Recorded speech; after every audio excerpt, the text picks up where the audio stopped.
ধন্যবাদ নিজাম ভাই। আমি প্রথমেই আপনাকে ধন্যবাদ জানাচ্ছি এই কারণে যে আপনি এই মহতী অনুষ্ঠানে আমাকে সংযুক্ত হওয়ার সুযোগ করে দিয়েছেন।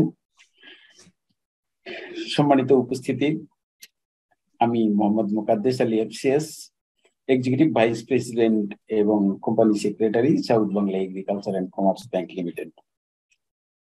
এর আগে নিজাম ভাই যেটা বললেন যে আমি ট্রেনিং ইনস্টিটিউটের প্রিন্সিপাল ছিলাম এবং আমি বিভিন্ন জায়গায় আসলে মোটিভেশনাল স্পিচ দিয়েও থাকি, কিন্তু আজকে আমি আসলে খুবই আনন্দিত এবং গর্বিত এবং কিছুটা অবাক এই কারণে যে আমার আসলে এখানে স্পিচ দেওয়ার কোনো দরকার হবে না, কারণ আপনারা অলরেডি মোটিভেটেড।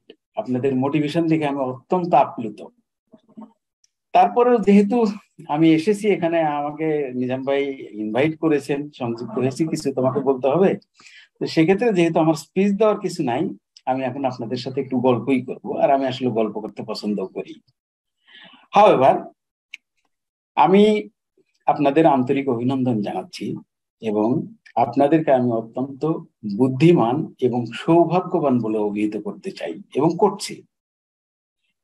আর এই বুদ্ধিদীপ্ত কাজটি পরিচালনার জন্য আমি নিজাম ভাইকে আসলে আন্তরিক অভিনন্দন জানাচ্ছি এ কারণে যে এই করোনার সময় উনিও ওনার সময়টা কাজে লাগিয়ে অনেক মেধা খাটিয়ে উনি যে এই প্রোগ্রামগুলো অর্গানাইজ করেছেন, লন্ডনের মতো ব্যস্ততম শহরে ওনার ব্যস্ততম জীবনের ফাঁকে ফাঁকে আমাদের কথা চিন্তা করে উনি যে প্রোগ্রামটা সাজিয়েছেন, এটা কিন্তু অনেক কম মূল্যের একটা প্রোগ্রাম আমি মনে করি। উনি যে পরিমাণ সময় দেন, এবং নিজাম ভাইয়ের সবচেয়ে বড় মজার ব্যাপার হলো যে ছাত্রের শেখাটা না যতটা জরুরি, নিজাম ভাই মনে করে তার শেখানোটা তত বেশি জরুরি। আমরা শিখতে না চাইলেও নিজাম ভাই কিন্তু শিখিয়ে ছাড়েন। অবাক! আমি নিজাম ভাইকে সামনাসামনি অ্যাপ্রিসিয়েট করলে টেম্পারিং করা হবে, সেটা আমি করতে চাচ্ছি না। হাউএভার, আমি তার সুস্বাস্থ্য এবং দীর্ঘায়ু কামনা করছি। তবে আমি আপনাদের কেন বুদ্ধিমান এবং কেন আপনাদের সৌভাগ্যবান বললাম, এটা বলার জন্য আমি আপনাদের, যদি আপনাদের অনুমতি হয় তাহলে আমি একটা গল্প বলবো। গল্পটা ঠিক গল্প না, এটা আমার ছোটবেলার একটা স্মৃতিচারণ। আমি ছোটবেলায় আম কুড়াইতে, ঝড়ের সময় আম কুড়াইতে খুব পছন্দ করতাম। এটা আমার একটা প্যাশন ছিল। তা আমার সাথে আমার সমবয়সী বা আমার সিনিয়র জুনিয়র অনেকেই এই কাজ করতো, ঝড়ের সময় আম কুড়ানোটাকে তারা এনজয় করতো। তো এর মধ্যে কিছু সিনিয়র ছিল এবং কিছু বুদ্ধিমান ছেলে মেয়ে ছিল, তারা ঝড়ের সময় আম কুড়াতো, তাদের একটা স্পেশালিটি ছিল। তারা এটাকে স্টাডি করতো। স্টাডি করে তারা দেখলো যে ঝড়ের কিছু গতিবিধি, তারা দেখলো যে কালবৈশাখী ঝড় যখন হয় তখন আম থাকে ছোট, আর আম যখন ম্যাচিউর হয় তখন ঝড়ের মাত্রা কমে আসে, তবে ঝড় হয় আর কি। আর তারা স্টাডি করে এটাও দেখলো যে আমের একটা ধর্ম আছে, কিছু আম যখন ম্যাচিউর হয়ে যায় তখন ওই আমগুলো অল্প বাতাসে পড়ে যায়, এবং ঝড় যখন শুরু হয় তখন দেখা যায় কালবৈশাখী ঝড় তো হঠাৎ করে শুরু হয়, কিন্তু আম যখন ম্যাচিউর হয় ওই সময় ঝড়টা প্রথমে ঝিরিঝিরি বাতাস, বাতাসের বেগটা আস্তে আস্তে বাড়তে থাকে এবং অল্প বাতাসে ওই ম্যাচিউর পাকা আমগুলো পড়তে থাকে। তখন ওই যারা স্টাডি করতো, যারা বুদ্ধিমান ছিল এদের মধ্যে থেকে, তারা বৃষ্টি শুরু হওয়ার আগেই তাদের ঘটি বাটি নিয়ে তারা মেন্টালি প্রিপার থাকতো, রেডি হয়ে যেত এবং বেরিয়ে যেত, এবং পাকা আমগুলো কুড়িয়ে নিয়ে বৃষ্টি শুরু হওয়ার আগেই তারা বাসায় চলে যেত। অর্থাৎ এর যে অ্যাডভার্স কনসিকুয়েন্স, ভিজলে জ্বর হতে পারে, সেটা তাদের হতো না। আর আমরা যারা একটু বোকাশোকা ছিলাম, তারা ঝড় শুরু হলে বৃষ্টিতে ভেজার আনন্দ নিয়ে আমরা আম কুড়াতে যেতাম, আমরাও পেতাম কাঁচা ফাটা এই আমগুলো। তাও আবার সিনিয়ররা বড় বড় গুলো, আর আমরা যারা জুনিয়র এবং ছোট ছোট ছিলাম আমরা ছোট ছোট গুলা কুড়াতাম আর কি। আর আমি এই গল্পের অবতারণাটা এখানে কেন করলাম সেটা আপনাকে একটু বলবো একটু পরেই। এখন আমি একটা ভিন্ন একটা প্রসঙ্গে আপনাদের যেতে চাই। আমি প্রফেশনালি আমি ইকোনমিক ডাটা নিয়ে কাজ করি। তো আমি এই রিসেন্টলি আমার কিছু রিসার্চ আছে, তো ইকোনমিক ডাটা নিয়ে রিসার্চ করতে গিয়ে দেখলাম যে আসলে ওয়ার্ল্ড ওয়াইড কিন্তু এখন একটা রিসেশন শুরু হয়ে যাবে।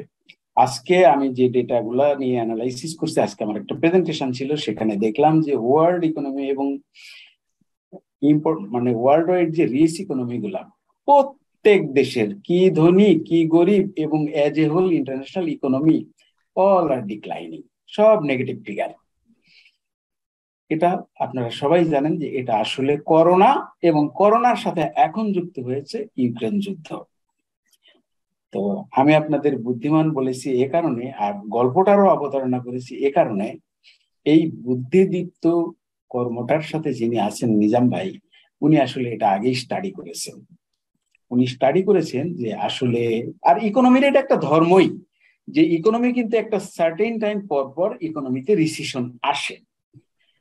তো নিজাম ভাই এটা বুঝেছেন, বুঝে নিজাম ভাই এই বুদ্ধিদীপ্ত কর্মে হাত দিয়েছেন।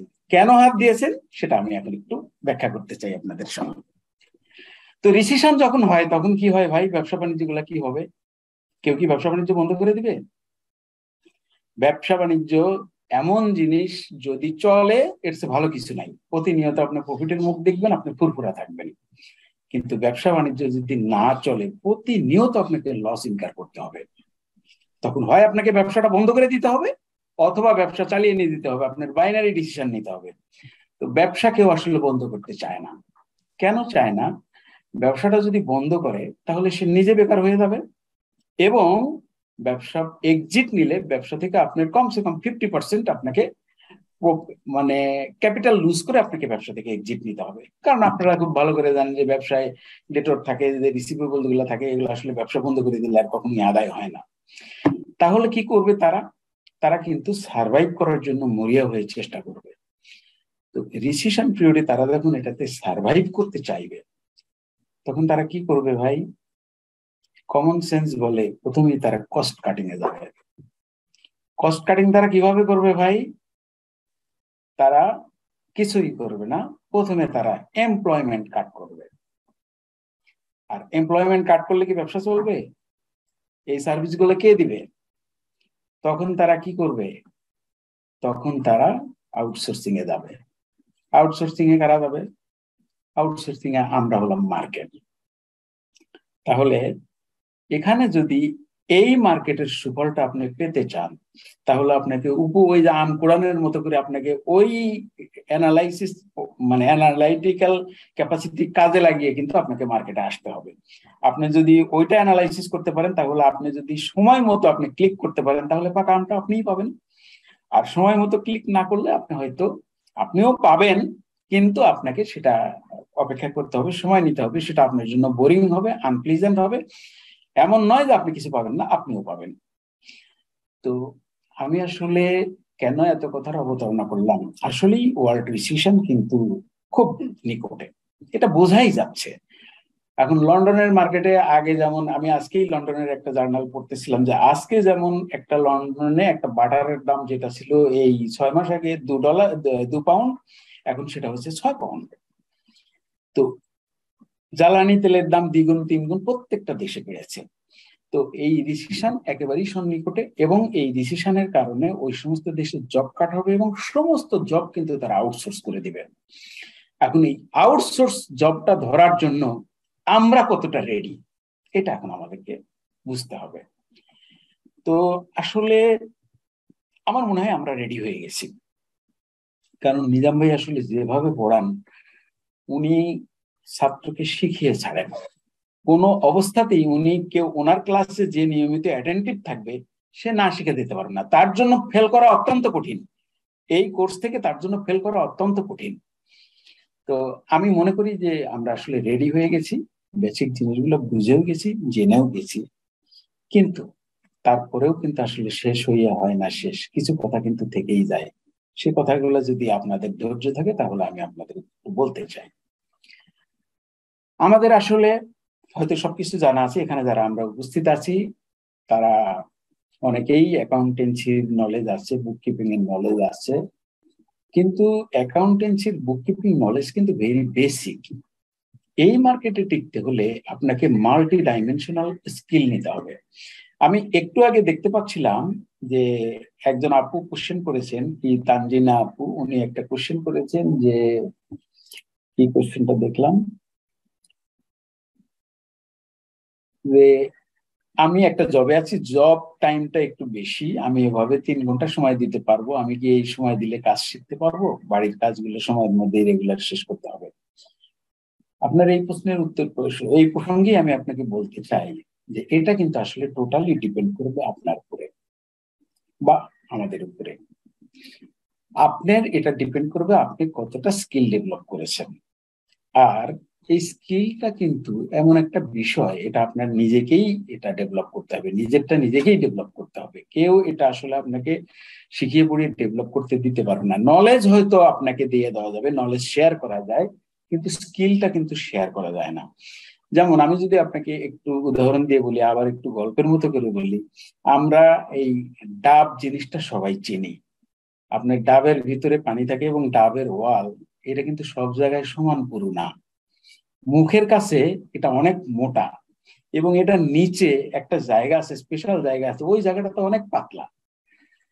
তো অনেক ডাব বিক্রেতারা যেটা করেন যে মুখের কাছে ডাবটা কাটা শুরু করেন, তাতে অনেকগুলা কোপ দেওয়ার প্রয়োজন হয় এবং অনেক সময় লাগে একটা ডাব কাটতে। কিন্তু আমি কক্সবাজারে ডাব কিনে ডাব খেতে গিয়ে দেখেছি একজন ডাব বিক্রেতা, সে জানে যে ডাবের ওই জায়গাটা পাতলা, জাস্ট একটা কোপ দিয়ে ওই জায়গায় ফুটা করে ডাবটা কেটে ফেললো, just matter of 30 second. This is the skill. ওই ডাবের কোন জায়গায় পাতলা আর কোন জায়গায় পুরু, দিস ইজ নলেজ। আর সে যে ওই জায়গাটাতে কোপ দিয়ে ডাবটা ফুটা করে ফেললো, দিস ইজ স্কিল। তো এই স্কিলটা কিন্তু আসলে কোনোভাবেই শেয়ার করা যায় না। এটা নলেজ শেয়ার করা যায়, কিন্তু স্কিল শেয়ার করা যায় না। তো এই জন্য আপনি কতটা স্কিল ডেভেলপ করতে পারলেন তার উপরই নির্ভর করবে যে আপনি আসলে 3 ঘন্টা সময় দিয়ে পারবেন না আপনি 5 ঘন্টা সময় দিয়ে পারবেন। সেটা কিন্তু আসলে আপনার স্কিলের উপর নির্ভর করতে করতে হবে। আর একটা কথা যেটা বলবো যে ভাই, আমরা আসলে এই এতক্ষণ বক্তাদের বক্তব্য আমি শুনছি, যেটা আমি একটা জিনিস আগেও